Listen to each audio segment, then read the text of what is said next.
A massive underwater earthquake triggers a devastating tsunami in 2004. Thousands and thousands of people lose their lives in Southeast Asia. Entire cities and towns are leveled and completely wiped off the map. But some people were able to recognize warning signs and get people to safety before the same thing happened to them. This is just one of those stories from the 2004 Indian Ocean Tsunami. But first, if you enjoy stories about heroes and what they did in real life to make them heroes, go ahead and hit all the buttons, make sure you're subscribed and you've got on your notifications so you don't miss any future uploads. Now for today's hero. On December 26, 2004, a massive earthquake happened underwater on the floor of the Indian Ocean at 7:58 and 53 seconds in the morning local time. The epicenter of this earthquake was near Indonesia, about 100 miles west of the northern part of the island Sumatra, which is one of the islands that makes up Indonesia. The strength of this earthquake was absolutely incredible, measuring between a 9.1 and a 9.3, making it one of the strongest earthquakes ever recorded. And so, as you can imagine, with one of the strongest earthquakes ever happening underwater, this could trigger one of the worst tsunamis in history. And unfortunately, this is exactly what happened. And when this happened, I was actually traveling overseas, and I remember hearing about what happened on the news when I was sitting there eating breakfast when I was overseas. This tsunami ended up killing right around 250,000 people total, affecting several countries, mostly in Indonesia, but also hitting countries like India, Thailand, Sri Lanka, among other Asian countries. But the countries that I mentioned by name each had thousands and thousands of people who died in this tsunami,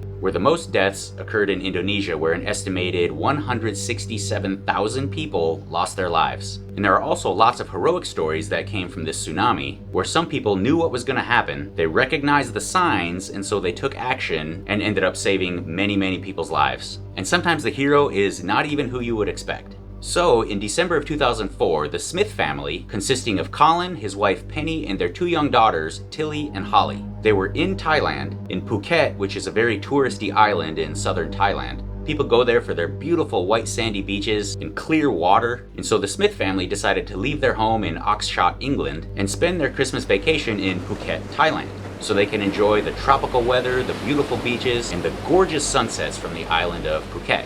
You know, instead of the cold weather and the gray skies that were happening back home at this time in Oxshott, England. So the Smith family, they arrive in Phuket on December 20th, and they were staying at the Mai Khao Beach Resort, giving them a perfect tropical vacation in paradise. So for almost a full week, they were enjoying the scenery, the palm trees, the yummy Thai food, the delicious tropical fruits, which are amazing by the way. And staying at a beach resort, of course, they spent quite a significant amount of time on one of these absolutely beautiful beaches. It really was a perfect vacation. That is, until the morning of December 26th, the day of this massive underwater earthquake near Indonesia. On this morning, the Smith family, they were taking a nice long walk on the beach near their resort, enjoying the beautiful weather, the conversation with each other, and most importantly, the family time. Now, this underwater earthquake had already happened at 7:58 in the morning, as I've said, and as the Smith family is walking down the beach somewhere around 9:15 or 9:30, Tilly, the 10-year-old daughter, she looks down at the ocean that's coming up on the beach, and she immediately notices something that is not normal, something that alarms her. Because just a couple weeks earlier, she was having a geography lesson in school, and her geography teacher, whose name was Andrew Kearney, was teaching about what a tsunami is, what causes a tsunami, which is typically an underwater earthquake, a volcanic eruption, or a landslide. Also in this lesson were warning signs, how to recognize the signs of a tsunami that is on its way, which these signs are unusual frothy and bubbly water. And typically when the waves crash on the beach, they come in and then they go back out, and then another wave comes in and crashes and then it goes back out. Well, if water keeps coming in more and more up the beach without it going back out, this is another sign of a tsunami. Then usually the final sign of a tsunami is massive receding of the water. The water goes away from the beach, which is called drawback.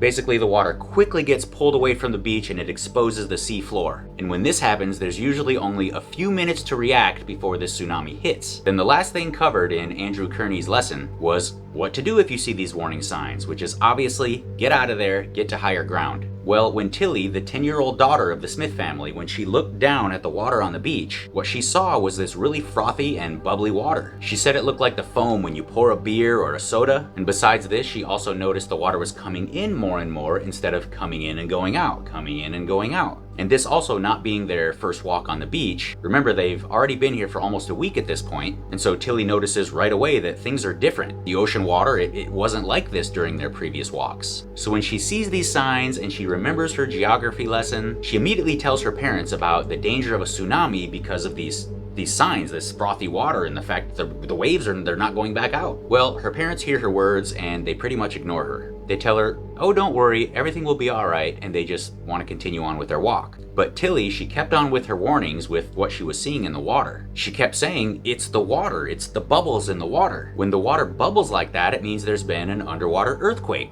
There's gonna be a tsunami. And so her dad, he turns and he looks out at the sea and he notices that there's no big waves out there. And so everything looks normal to him, so they just kept ignoring Tilly and just wanted to continue again with their walk on the beach. Well, Tilly, this 10-year-old girl, she started to get adamant about it. She just refuses to continue on with this walk. She gets defiant and she just sits right down right there on the beach. And she says, listen to me, I know I'm right, there's going to be a tsunami. Well, Tilly's mom, she's not really rattled about this, so she just continues with her walk on the beach. And it's also worth pointing out that Penny, Tilly's mom, she didn't even know what a tsunami was. She had never even heard that word before. But Colin, Tilly's father, he actually started to become a little unsettled by Tilly's insistence in sounding the alarm that a tsunami is coming because of the signs that she's seeing. And no one is able to change her mind about it. She knows what she's seeing. So Colin decides to take Tilly back to the hotel. And on their way back, they come across the security guard who was out working on the beach. This security guard was a Japanese man named Akimasa Yoshihara. And so Colin approached Akimasa with his daughter and said, look, you probably think that I'm absolutely bonkers, but my daughter here is absolutely convinced that there's going to be a tsunami. Now, not many people at this point even knew that this underwater earthquake had happened about an hour and a half earlier. But somehow, this security guard had heard about it. And he looks at Colin and he told him, yeah, there's actually been an underwater earthquake near Sumatra.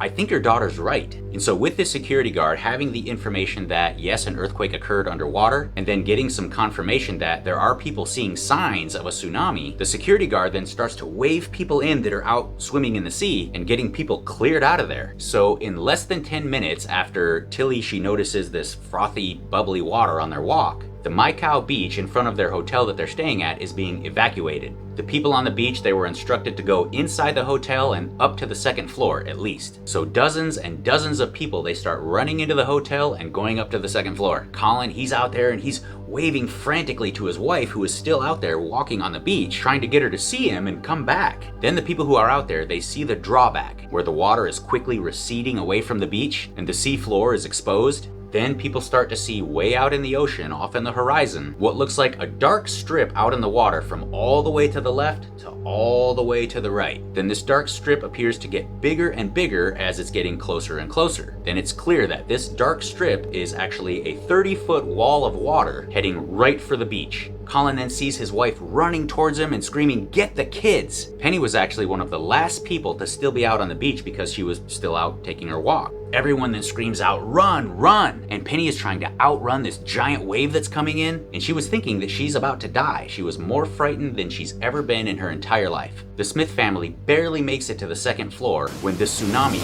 crashes into their hotel, the wave destroying everything in its path. They got to a balcony up on the second floor and they look out and they saw just how devastating it was. And everyone was so scared thinking about how close they were to being hit by this tsunami. I mean, they were thinking, we could have been in that. We were just outside standing on the beach. There were just a few injuries at the hotel because of the tsunami, but nothing major, and this is one of the few beaches in Phuket that had 0 deaths. And so Tilly ended up getting a nickname from the British press when they heard this story. They now call Tilly the Angel of the Beach. And who knows if this security guard would have evacuated the beach on his own? I mean, he did hear that the earthquake happened, but would he have done anything on his own? But getting confirmation by someone seeing and recognizing the signs of a tsunami, even from a 10-year-old girl, that really made it happen. Tilly Smith really played a huge role in saving more than 100 people that were out on the beach that day, thanks to the fact that she paid attention in her geography lesson just 2 weeks earlier.